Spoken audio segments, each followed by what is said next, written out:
We're still watching, of course, as you can see there, a number of developing stories centered around the passing of Pope Francis in the lead up to his funeral tomorrow.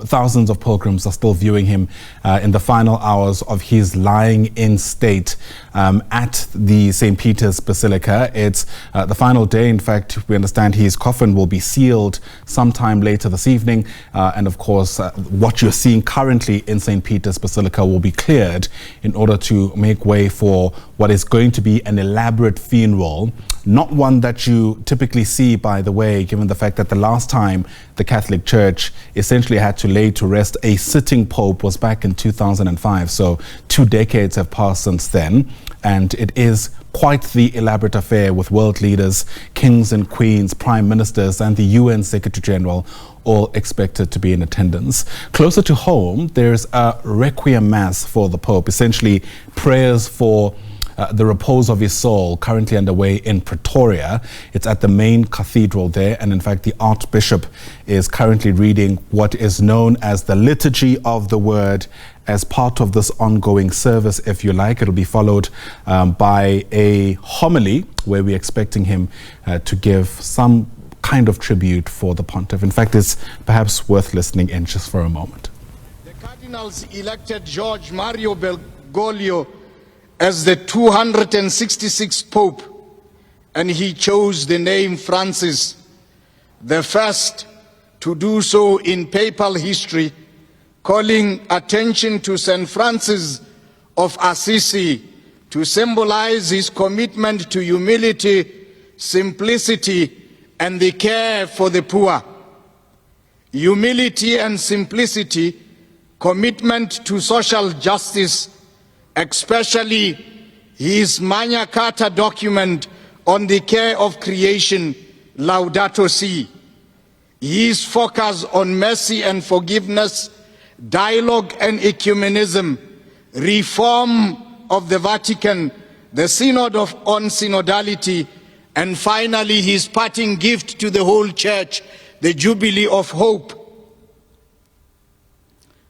I remember reading his first document, Evangelii Gaudium, the Gospel of Joy, and in it he says this, that the homilist must not sound like someone who has just returned from a funeral. So we will try today to kind of show and reveal the kind of joy, because in the first document of his own pontificate, to write to us and to remind us that the gospel is about joy. It's about revealing the face of Christ, which is also the face of joy. And that returning to the gospel, we are all returning to joy. And he reminds us in that document, just the first article, the joy of the gospel fills the hearts and lives of all who encounter Jesus. And those who accept his offer of salvation are set free from sin, sorrow, inner emptiness, and loneliness. With Christ, joy is constantly born anew. Today, these words reminds us of that joy that derives from the gospel, which is far greater than the sorrow we are experiencing now. And his parting due to suffering, yet the suffering never stopped him from proclaiming the joy of Easter to the whole world. And we are reminded so powerfully today through the gospel, which recalls the resurrection experience of the apostles, which also reminds us that we must never give up. The apostles, we will remember that when they were called, they were fishing. They left their nets and left everything and followed him. But when our Lord Jesus Christ was crucified, on the cross, they also experienced disillusion, discouragement, and some of them actually returned to their earlier professions.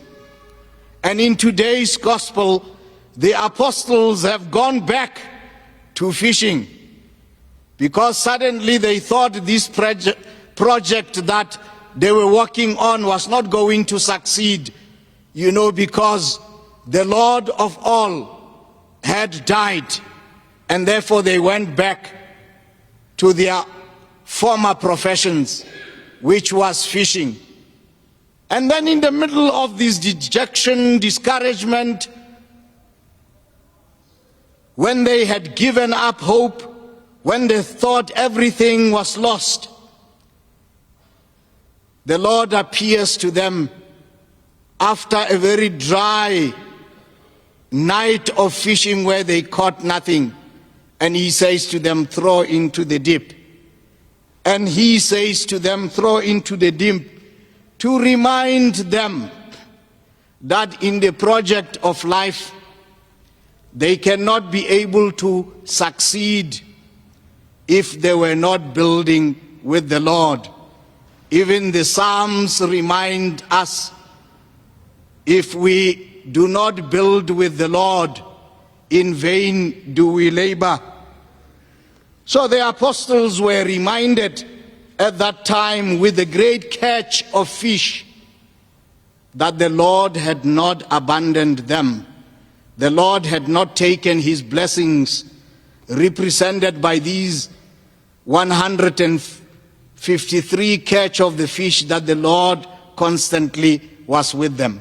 You and I also go through the same challenges in life.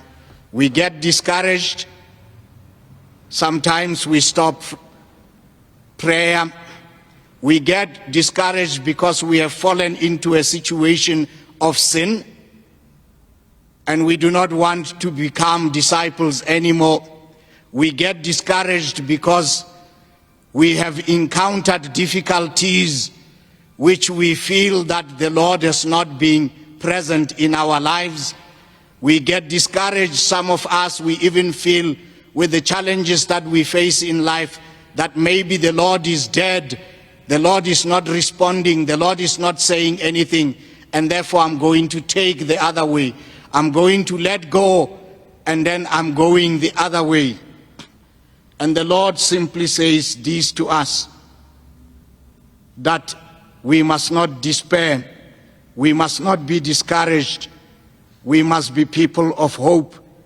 As Pope Francis reminded us, actually the miraculous... All right, so you're listening there to the voice of Bishop Dabula Mpako, the Archbishop of the Pretoria Archdiocese of the Catholic Church. And he, of course, is delivering the homily, or the sermon, if you like, at this Requiem Mass that is being held inside the main cathedral in Pretoria in honor of Pope Francis. It's all happening, of course, as pilgrims continue streaming in at Rome, or in Rome, I should say, at St. Peter's Basilica, with Pope Francis lying in state for just a few more hours. Interesting to hear the Archbishop there saying that he's, read a message from the Pope saying that priests should not take to the podium and sound like people who come from funerals.